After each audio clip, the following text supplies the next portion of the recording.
Hi. But a couple of years ago, we realized that it was very difficult to talk about actual career management skills. So the sort of skills that we use when we are developing our careers, making decisions about our careers and managing our careers. And I felt like I couldn't find something to share with our schools that really helped young people build these skills while they're at school so they can make better decisions at the end of school. So what we did is we took a while to develop Ponder, but it's all of secondary school. So it provides career education for all of secondary school. And it's a scaffolded program. So it really structures the way they build these career development skills, these career management competencies throughout their time in secondary school. And the focus is on generating conversations and also reflection. So getting young people to really reflect. The Ponder program is based on a scope and sequence that we've developed. We've called it the Career Development Framework. I know there are a few others of those around. It's mainly based on the Australian Blueprint for Career Development, which is a fantastic document. It's been around for a bit over 10 years now. It's recently been reviewed, which has made it, in my opinion, even better than it was previously. And I find it a really usable document because it really breaks down those career management competencies into different areas and then talks about how young people and all people should be developing them across different phases of our careers. So that's the blueprint. It was developed in part of the Canadian blueprint to start with.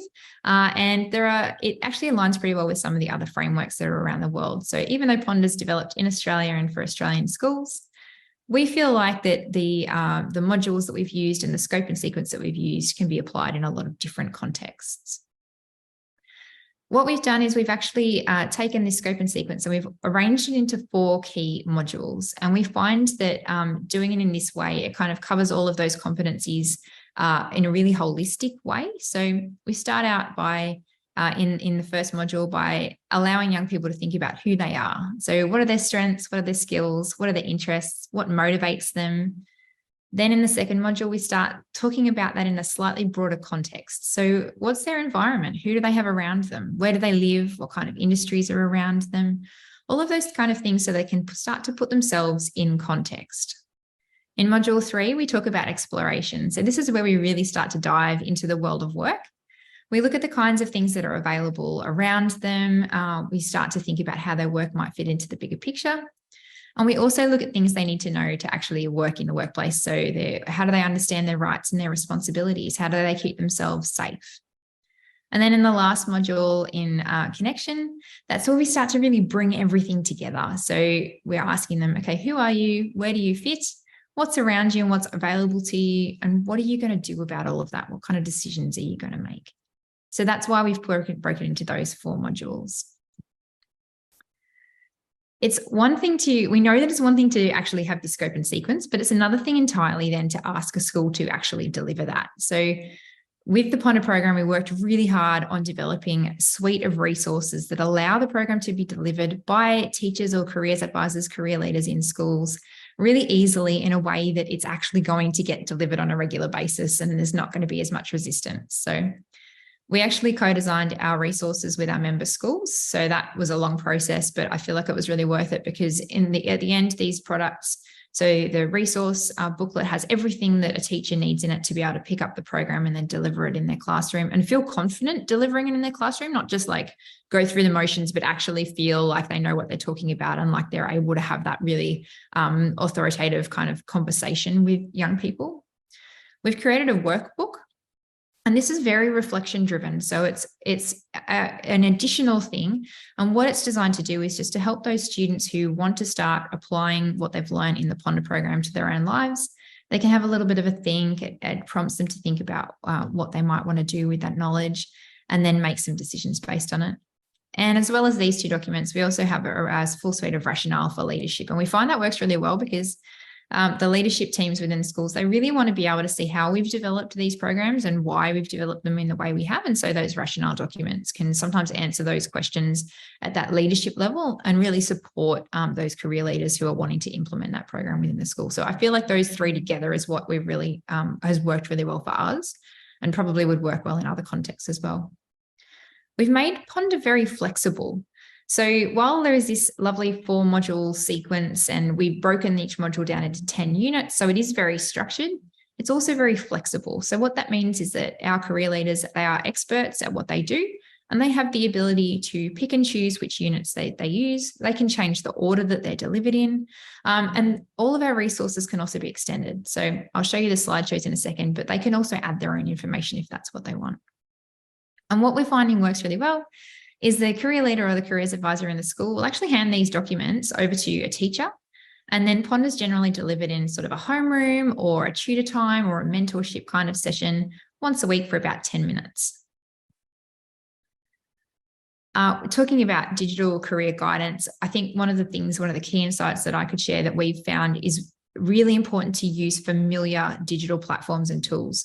So platforms and tools that teachers are already using, things like PowerPoint, Google Slides, YouTube, the kind of systems that they are already really familiar with. And we find that really lowers the barrier so that more teachers feel more comfortable using these resources. Everything that we've designed with Ponder is also able to be delivered without consistent internet. So you're going to need internet in order to download them in the first place, but you don't need internet in order to deliver them in the classroom. And that's really important when we're working with some of our really remote and regional schools that might not have access to internet, or maybe in the classroom, it's not as good as it is, say, in the staff room. And the videos, we embed those within the PowerPoint so that they have everything there. They don't have to go back to the internet to get anything else. I'm also excited because it's green. So one of the good things about digital resources is that we can move away from this heavy reliance on paper and provide all of the things that the schools need to deliver the program digitally. We find that often one of the hardest things with getting Ponder into a school is sometimes the teacher reluctance. So delivering things in the way that we have and in this really familiar format, and also including a lot of notes and information to support those teachers, has really worked well and encouraged teachers to feel confident so that they feel more comfortable delivering these resources within their homeroom or tutor time or whatever it is that they're delivering them. I talked a little bit before about the 4 modules, and I think it's really important to note that one of the things we do differently is rather than structuring our program so that they're talking in the early phases, maybe start of secondary school, about who they are, and then they're moving through the different topics as they go through school, we actually ask them to come back and revisit each module each year. So in the very first year of secondary school, they'll be doing the same modules as they are doing their last year of secondary school. What happens is that as they're at school, they grow, they change, they develop, and they need the chance to go back and really start to unpack what their strengths and skills are again each year, because these things aren't static. They don't fully develop themselves in the first few years of secondary school. They need to come back, and we need to explore that again later on. We know that career development works like this as well. Career development isn't linear. Our careers tend to be cyclic, where we go through these periods where we want to explore and find out what else is out there and learn about our skills and then make some decisions. By structuring our program in this way, we're really setting them up to understand how that pattern works and it becomes really familiar, so that by the time they leave school, they already understand that when they need to make a career decision, they might need to go back and start thinking again about who they are, what their skills are in this really cyclic manner. So I've got a quote on the screen from one of our schools, and we find that this really is the biggest problem that we have with the program. 10 to 15 minutes to have that conversation isn't enough, because the conversations are so good. And I did mention earlier, that's what's really exciting about the Ponder program, is that it's really stimulating these fantastic conversations. Because it's flexible and it's regular, it's a little bit once a week, it actually delivers around 10 hours of career education per student per year. In Australia, there was some research that found that on average, students receive around 2 hours of career education per year, and that tends to be concentrated in those kind of middle years of high school. So with Ponder, we've really changed that around and given them access to a lot more quantity of career education, as well as the quality. Well, I think the quality is pretty good. And we like that it's consistent. So they're not dipping in for 2 weeks in a really concentrated period halfway through school. They're able to really continually build their career management competencies in this sort of regular manner the whole way from the start of school all the way through to the end. And we find that this really allows it to kind of hum away in the background. Sometimes it'll filter then into other conversations in other classrooms. So if a maths teacher's delivering Ponder in their homeroom, they'll then go and they'll extend that conversation in maths class with the students, and they start to bring careers into maths or into chemistry and feel more comfortable and confident doing that, because they've had those conversations in homeroom. The other thing about it being flexible and regular is that it's gives us more chance of it continuing in those senior years. And I find that that's often a very difficult place to kind of insert any kind of career education because they're so busy. Students are so busy.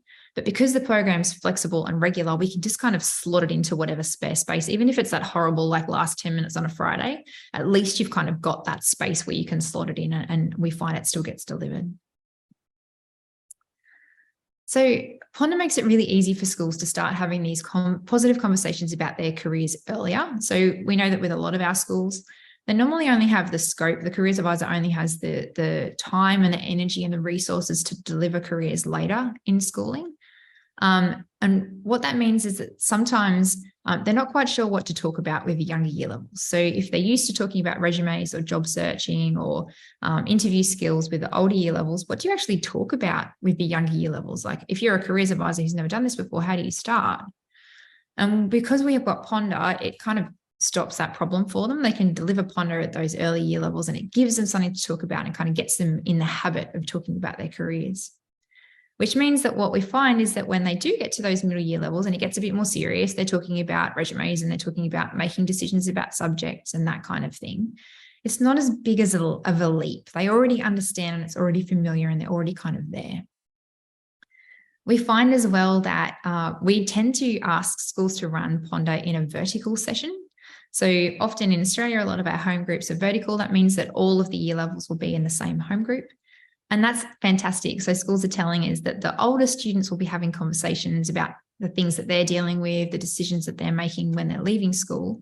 And the younger students are listening in. And instead of it being this like far off distant thing that's going to happen way down the track for them, it's something that they can see, and they can see their friends and their peers going through it right now. So what that means is that the schools who are running Ponder are finding that the kids are coming earlier for careers advice. They're more likely to put their hand up for incursions and excursions and employer engagements and all of those kinds of other things that sometimes we find it difficult to get them to engage with. They're coming earlier, and it's easier for the career leaders to get those students involved. Now, the real magic of Ponder is in how we engage our students. So we can deliver whatever programs we like, but unless the students want to engage with it, unless they find it to some extent entertaining and relevant, it's very difficult to get them to actually have any positive outcomes out of it. So what we do is with Ponder is we deliberately use storytelling. We use the power of story to demonstrate this skill or this career management competency that we're trying to talk to them about in action. And what we found is that that's actually much more powerful than just presenting it to them as this abstract concept. It's not something that's just something they've got to rote memorize. They can actually see it in action in a little story, and it makes the whole concept a lot grippier, we find. And the other thing we can do when we're using stories is we can challenge stereotypes. So we work really hard to make sure that all of our stories are very inclusive.